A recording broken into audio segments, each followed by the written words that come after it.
أعوذ بالله من الشيطان الرجيم بسم الله الرحمن Assalamu alaikum wa الرحيم. rahmatullahi wa barakatuh. I just wanted to thank the brother for coming here, and I was really touched by your story. My question has to do with a lot of things that go on in Hollywood, as far as we hear stories about people who, literally sell their souls to the devil. We hear stories about a lot that goes on with the elite and people in Hollywood who practice the Luciferian type of religion, worshiping Satan, or devil worship, and different types of satanic practices. And that a lot of we hear stories and rumors that a lot of artists now today are expected to engage in that in order to to achieve their fame or to get a record deal. And I just wanted to ask you if you've noticed any of that in being in Hollywood and in the music industry. Did you ever come across that?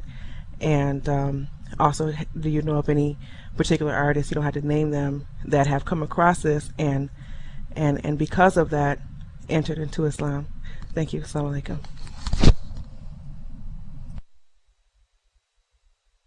Walaikum assalam wa rahmatullahi wa barakatuh.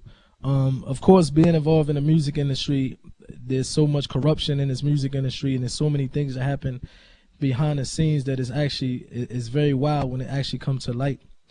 And this is why you have people like Ibn Qayyim al-Jawziyya, one of the scholars of the past. He said that music is the Quran of the devil. And this is why you see that most of the people that come from the music industry, in fact, they actually do some of the worst sins, and they actually become some of the worst people that ever walked the face of this earth, from starting off with good manners, but once they enter to the music industry, I seen it personally and witnessed it, they always turn to another person that they didn't even expect. And yes, I know some people personally, I won't mention their name, and we asked a lot of guide them to Islam. It's a very, very famous rap group that sold maybe 30, 40 million records worldwide. They used to actually be engagement and talking to devils, jinns, and worshiping the shaitan. And they told me stories how they used to be aided by the shayateen, and they was aided by the jinns and aided by the devils.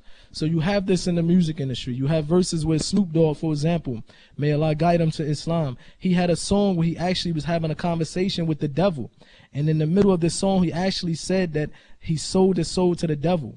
So you have a corruption that happens in the music industry is very different than any other entertainment. And this is why you see some of them always have some bad endings if Allah don't guide them.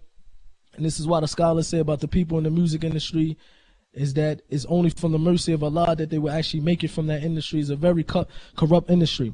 And I'm going to end it with a story about your question that happened when I first accepted the religion of Islam. It was a lady. She was friends of my cousins and the wife of my cousin. And when my cousin accepted Islam and his wife accepted Islam, she came to the house and she said that I practice every religion except for Islam. She said before, the last religion that I practiced was a religion called Wicca or something like that, where they sell their soul to the devil. And she said this is a woman who never heard of jinns. This is a woman who never heard of the unseen. Wicca, thank you. She said that she used to be in conversation with the jinns, the devils, the ghosts that some people might call it. And she said to the point that the jinn would come carry her, and she would be able to see certain things that her friends was doing, and she would call her friends and she would tell them about, I seen you do this last night, and they would be very shocked. And then she said she was dating someone from the Dog Pound, which is a crew that used to hang with Snoop Dogg. And she said when the jinn came to us, and we hear these stories from Islam, that they would come and they would give you pieces, they would break you off slowly but surely, and they pretend that they will help you and they will aid you, but eventually they want you to do some immoral things. She said at the end, the shaitan or the jinn who was helping her came to her and said, we need you to have one more thing. When you do this last thing, we're going to put you on a whole nother level, for example. And just to mention what she said, not to go into details, they asked her to do something that was very, very immoral with not only the Dog Pound, with Snoop Dogg, but the whole crew. And she said ever since that day, she walked away and she stopped dealing with this religion because of the thing that it asked her to do at the end. And she started to investigate Islam. When she heard about the unseen, that Muslims believe in the jinns, and when she read about stuff describing the jinns and describing the shaitan, she knew instantly that this is who she was dealing with. So you have this in this industry, and it's a very corrupt industry, and this is why it's very important that the Muslims, we should stay away from that.